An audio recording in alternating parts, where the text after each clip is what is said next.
Okay, so in this video here, we're going to be talking about what is E, and E is Euler's number, and it's pretty straightforward. E, or Euler's number, comes from compound interest, and we're going to talk about that right now.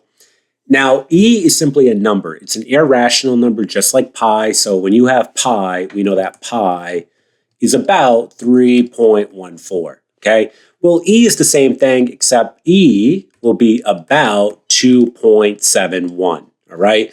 So it's a number, and it comes from compound interest, and we're going to talk about that right now. So let's go ahead and get rid of all this here. And E simply means that you're going to take compound interest, and you're going to put in the following information.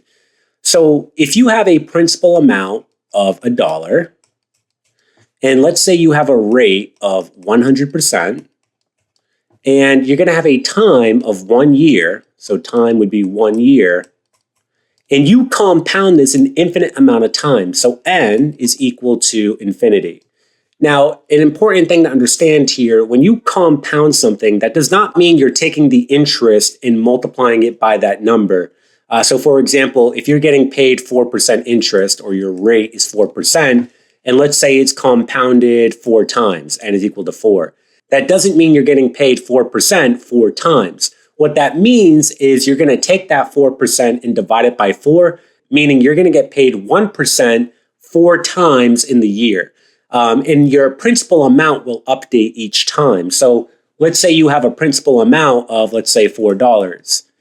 Well, the first time that you get paid will be that 1%, and that will give you $4.04. And then your principal amount will update. So the next time that you get paid interest of that 1%, it's going to be on $4.04 and not $4. So you can kind of see how that's going to work out. But again, the key takeaway here, the number of times you compound it simply means you're going to take your rate and you're going to divide it by that amount, okay?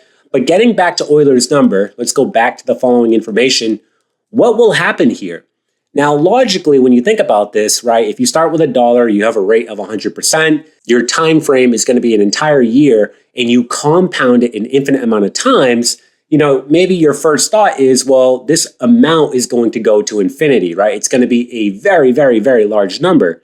But that doesn't actually happen. And what actually happens, you reach this limit that we call E, which is going to be about 2.71. So for example, if you plug it into compound interest, you will have A is equal to, now P, my principal amount, will be 1. So 1 times 1.0 plus my rate, which is 100%, but we want to use the decimal value. So that's going to be 1.0 over the number of times compounded. Well, that's going to be infinity, right? So we're going to go ahead and just put x here, and then all to the power of 1 times infinity, or in our case here, we're going to call infinity x. So 1 times x.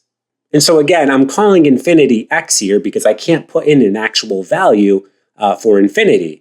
So what you would do from here, you would actually graph this part into your graphing calculator, and you would see what would happen. And what would happen, your graph, doing it off to the side over here, right? You'd have your graph. You would have something like this here, where you have this curve, which eventually will be reaching this horizontal asymptote known as E, which would be 2.71. All right, so E is really just going to be a number, and that's going to be about 2.71. Again, it is irrational, so typically when we write it as E and not as 2.71. All right, so E is about 2.71. All right, so that's really all there is to it. E simply comes from compound interest.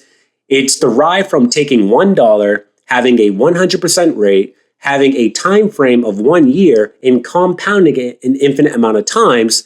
And the end result is what we call E, Euler's number, right? So from that, you can actually derive a new formula, and that is going to be the formula for continuous compound interest. And that would be the following. You would have A equal to your principal amount times E, all to the power of R times T, where R is your rate and T is your time. And this formula right here would be for continuous compound interest, okay?